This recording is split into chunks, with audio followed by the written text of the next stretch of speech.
up, though, True Crew? What it do, my baby? What's up with this squad? You know what I'm saying? I hope everybody's doing well. You know what I mean? Doing well, taking care of themselves to the best of their abilities. You know, I hope everybody's straight, bro. We back. You know what I'm saying? I ain't had to say that, but I did. We back, bro. And I hear a couple of y'all talking about time, you know what I'm saying? And welcome back. But ain't nobody hit me up with no suggestions. Y'all ain't telling me what to react to. So at the moment, I'm reacting to what I would probably watch if I'm on YouTube anyway. So, you know what I'm saying? Y'all put it in the comment section what I should react to. And we gonna get to it. But today, right now, at the moment, we got Yo Gotti vs. Young Dolph. This another Hip Hop Daily videos. I like, bro. They say he be capping, but, you know, he be having some interesting little videos to watch. I can't believe interesting almost fucked me up like that, but let's get into this video. They had connections to each other in the streets, and back in the day, Gotti even wanted to sign Dolph to his label. But instead of linking up in the studio and putting on for the city together, they sparked a wild beef that led to diss tracks, death threats, and shootouts. And today, we're breaking down the entire story. Let's get right into it. Memphis is home to rap legends like 3 6 Mafia, 8 Ball and MJG, and more. But it's also one of the wildest cities in America. Some sources say that the violent crime in Memphis is 5 times higher than the national average. Yeah, Memphis get busy. That's one of them cities. Yeah. Almost every rapper from the city had to make it out of the streets, and that's allegedly where Dolph and Gotti first met. Rumors said that Dolph was actually Gotti's brother's plug back in the day. Dolph's parents were both addicted to crack when he was growing up, so he got active in the streets and made his own lane. I ain't never heard about that, so hold up. They said Dolph used to be Gotti's brother plug back in the day. Okay, you know what I'm saying? I heard he was a barber that was selling weed, but I don't know, because I'm not from there, but, you know. Back then, he freestyled around his homies, but he never took music seriously until he almost died in a car crash. After Dolph decided to switch up how he moved, he went all in with his rap career. He started handing out free CDs all over the city, and it didn't take long for people to start paying attention. In 2010, he dropped a project called Welcome to Dolph World and picked up a lot of buzz in the city. But Dolph had bigger plans than just popping off in his hometown. That same year, he started his own label called Paper Route Empire. Every new project he dropped did bigger numbers than the last one, and it was clear that Dolph had plans to take over the game. In 2013, he released a collab project with Gucci Mane, which ended up catching the attention of Yo Gotti. Gotti's an icon in the Memphis rap scene. He's been in the game since '96, and in 2012, he started his own label, Collective Music Group, aka CMG. I never knew what CMG stood for. I thought, this whole time, I thought it was Cocaine Music Group. It's Collective Music Group. Who knew? Who knew? Because it's a collective. Alright, you know, let's get it. By 2014, he still didn't have any artists on the roster though, so he reached out to Dolph and offered him a deal. Back then, Dolph was buzzing, but hadn't really hit the mainstream yet. Linking up with Gotti definitely would have boosted his career, but that's not how Dolph wanted to play it. Even before he had a name. Dolph wanted to be a boss, simple and plain. Simple and plain. I can't be Master P if you the Master P. I got to be the Master P. I got to be the #1 stunner. You feel me? Like, I get it. He didn't want to be under nobody. In the industry. But that leading to a beef is crazy. If that's the reason this beef happened, it's because a nigga didn't want to sign, that's nuts. You know what I'm saying? This whole shit is ridiculous if that's the reason. Dolph knew he wanted to create his own lane. He started a label before he even hit the charts, so it was clear that he had big plans. According to him, that's why he turned down Gotti's offer. Dolph told Sway, only thing was going to happen behind it was people like, oh, he popped out because of Gotti. By the time Gotti tried to sign him in 2014, Dolph had already put a ton of work and money into his own career. And he didn't want all that to go to waste by riding someone else's wave. Sway told Dolph, I know Gotti respect that because he did the same thing. But unfortunately, that's not how it turned out. Dolph showed Gotti respect when he talked about the situation in interviews, but apparently there was already static behind the scenes. Nothing happened between them for a couple years though. Dolph stayed on the grind and went double platinum with OT Genesis, while Gotti decided to sign Black Youngsta and mentor him instead. Black Youngsta is another Memphis rapper who survived the trenches before hopping in the booth. He was raised by a single mom and had to learn how to get by. That's an entertaining nigga. Y'all remember when Black Youngsta hit the scene? Just throwing money everywhere like this nigga was Floyd Mayweather or something. It's like, where are you getting this from? You know what I'm saying? Like, Gotti couldn't have gave you that much. Are you carrying around the same $1 million all the time? You know what I'm saying? Like, Yeah, this nigga's entertaining, bro. I wonder why you don't be on the socials like that no more. At an early age, Youngster got his first job at just 7 years old, stocking shelves at a grocery store, but he was fired for stealing food and got active in the streets. He was always in and out of jail on gun and drug charges, and that's where he first learned how to rap. In 2012, he dropped 2 projects and started building some momentum, and in 2014, he popped off with the track Heavy. The song put him on the map in the Memphis rap scene, and not before long, Yo Gotti hopped on the remix and signed Black Youngster to CMG. Youngster was later booked for allegedly dumping 100 rounds at Dolph, but it all started with social media disses. In February... That's crazy how that just flew under the... What the fuck? Chill out. That's crazy how that just flew under the radar. This nigga dumped 100 rounds at, what was that? CIA weekend?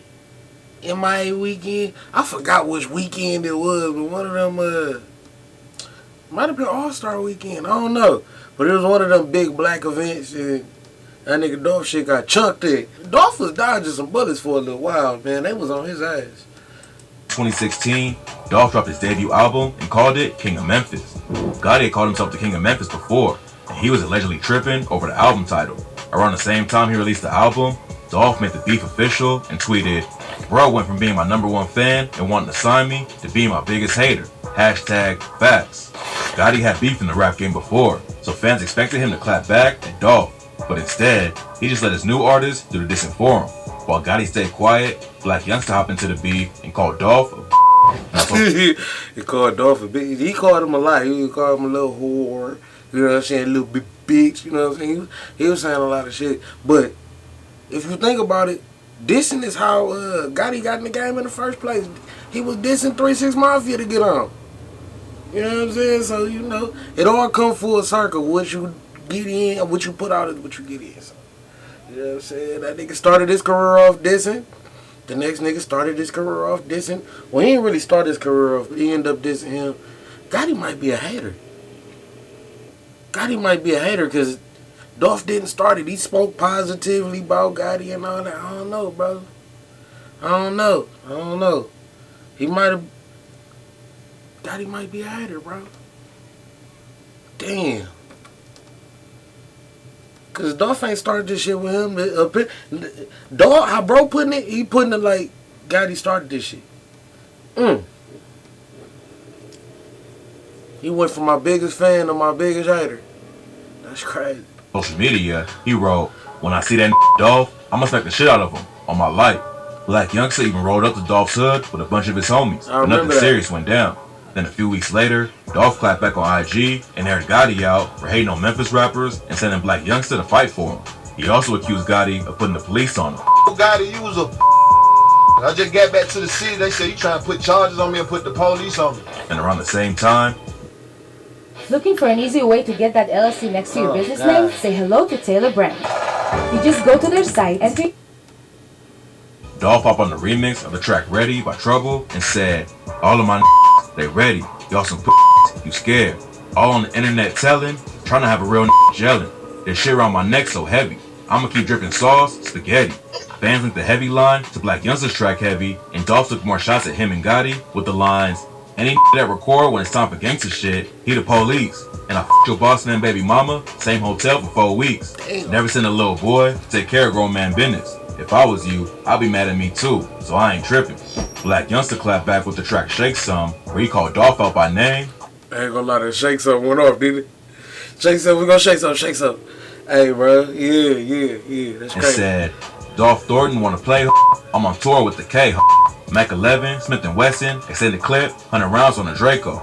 How the you the king of Memphis? You ain't from the city, you from Chicago. Boy, you better lay low. Killers move when I say so. I little rob instead of killing, raping mamas and shit, little." Dolph didn't respond to the track. Raping niggas' mamas and shit, that ain't some shit to brag about. I ain't hear he said that line. I never noticed that. Nigga bragging his niggas raping mamas? That's crazy. But a few months later, he dropped the song Play With Your and took the beef with Gotti to the next level. Play with me. Play with your Play with your diss track. Don't play with me. Play with your bitch. He hooked up with Gotti's baby mama and said, "Don't play with me, Gotti. You a man. You went from my biggest fan to my biggest hater. Begging me to sign with you, but I had too much paper. Still that same that used to front your big brother. Found out he a too, now I call him your big sister." And Oh shit. So that kind of that ties in with what bro said earlier. He said he used to front his brother to work. Well, he used to front his brother with something. We don't know what he was fronting that nigga with. You know, read between lines. They said them on your team iron your draws. They say you make them call you boss, but they can't call you king because that's Dolph. But instead of coming back with his own song, Gotti just tweeted, "I'm business partners with CharlieRed and Jay-Z," and blah blah blah. The beef cooled off for a while after this, but then Dolph dropped a video for Play With Your and the situation got deadly. The video for the track shows Dolph stealing a girl from a Gotti lookalike, which was so disrespectful that it almost got him killed. A day after it dropped, someone let off over 100 shots in a Dolph's SUV when he was in North Carolina. The situation got crazy, but Dolph made it out alive because the whip was bulletproof. He still went on stage that night and performed Play With Your which proved that he wasn't backing down from anyone. Dolph was going around performing that shit like a hit single, bro. Like a hit single, bro. And it was a hit in the streets because niggas was playing that shit. You feel me? Niggas was real deal bumping that shit. Black youngster was charged with the shooting, but the case was dropped a couple years later due to lack of evidence. Dolph wasn't going to let the shooting slow him down. And Dolph wasn't testifying. He wasn't trying to, he was trying to let that shit blow over. Real nigga activity. And in April 2017, he even used it to help his career. He dropped an album called Bulletproof, and the track titles were actually a message to whoever tried to take him out. When you put all the tracks in order, it says, 100 shots in Charlotte, but I'm bulletproof, so f*** them. That's how I feel, all of them. I'm so real, I pray for my enemies. I'm everything you want to be. Shaking my head. The shooting in North... I like that. I remember they did that. I forgot all about this shit. Nice sequencing of album title names. You feel me? Yeah. Or song title names. Let's get it. Carolina wasn't the end though. Just a few months later, Dolph allegedly found out where Gotti was staying in LA. When he pulled up to press him, a fight broke out between their crews, and Dolph ended up getting shot 3 times. I remember that. Gotti's homie got booked for almost killing Dolph, but his charges ended up getting dropped because nobody would work with the cops. Back then, it seemed like the beef would keep going until somebody got killed. But after Dolph got shot, both sides just kind of moved on and focused on their own careers. Dolph was blowing up more than ever. Plus, he had just signed his cousin Key Glock and was busy with all of his charity work too. I ain't gonna lie, that nigga Key Glock been snapping. Bro definitely carrying the torch right now. Shout out to Mr. Glock. At the same time, Gotti's CMG label was picking up new artists and he was still working on his own music. But while the beef died down and nobody was sending shots, Dolph was tragically murdered before they could officially squash it.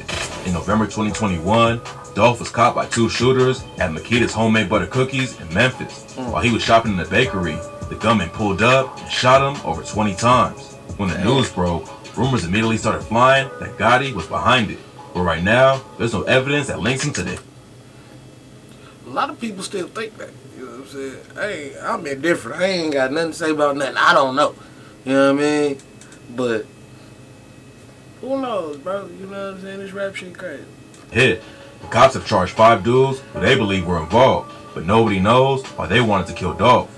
The way everything went down makes it clear that Dolph was the target, but we probably won't have any concrete answers till the trial starts. Dolph and Gotti linking up could have been huge for Memphis, but unfortunately, that's just not how it went.